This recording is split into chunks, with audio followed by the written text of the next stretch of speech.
திருநெல்வேலியில் நாளைக்கு தலைவர் தளபதி அவர்கள் வர இருக்கிறார்.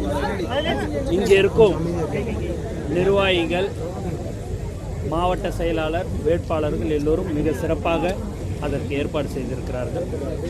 உங்களுக்கு சாயங்காலம் ஒரு 4-5 மணி அளவில் உங்களுக்கு ட்விட்டரில் எத்தனை மணிக்கு வராரு, எந்தெந்த இடத்துக்கு போறாருன்றதெல்லாம் விவரமா உங்களுக்கு அனுமதி இருக்கா?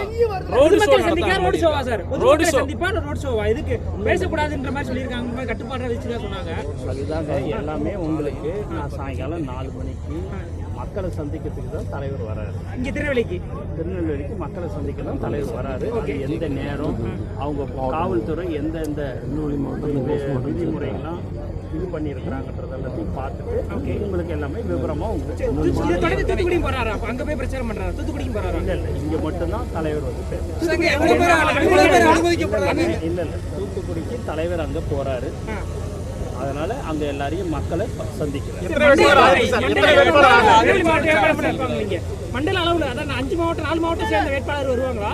இங்க வேட்பாளர் தூத்துக்குடி வேட்பாளர் அங்க இருப்பாங்க. தலைவர் வந்து பேசுறது இங்க மட்டும்தான். வேட்பாளர்கள் 4 மாவட்டம் சேர்ந்த வேட்பாளர் இங்க வராங்களான்னு கேக்குறேன். எத்தனை வேட்பாளர் திருநெல்வேலி மாவட்டத்துக்கு மட்டுமா அந்த பிரச்சாரம்? மாவட்ட வேட்பாளர் ஃபுல்லா அங்க வராங்களா? எங்க இல்ல இங்க இருக்கிறவங்க, திருநெல்வேலியில இருக்கிறவங்க, இங்க இருக்கிற மாவட்டத்துல இருக்கிறவங்க வராங்க. வேற எங்க பிரச்சாரங்கள் இதை தாண்டி வேற பிரச்சாரங்கள் வேற எங்க இருக்குது சார்? அது உங்களுக்கு காவல்துறை அனுமதி வாங்க. காவல்துறை அனுமதி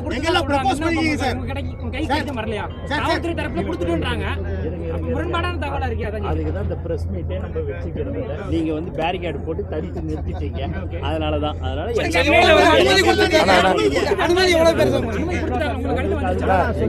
சாயங்காலம் 4 மணிக்கு எந்தெந்த ஊர்களுக்கு அனுமதி வேண்டி எல்லாமே உங்களுக்கு விவரமா நாங்க அபிஷியலா ட்வீட் போடுவோம். அதுல நாங்க எல்லாமே உங்களுக்கு விவரமா சொல்றோம்.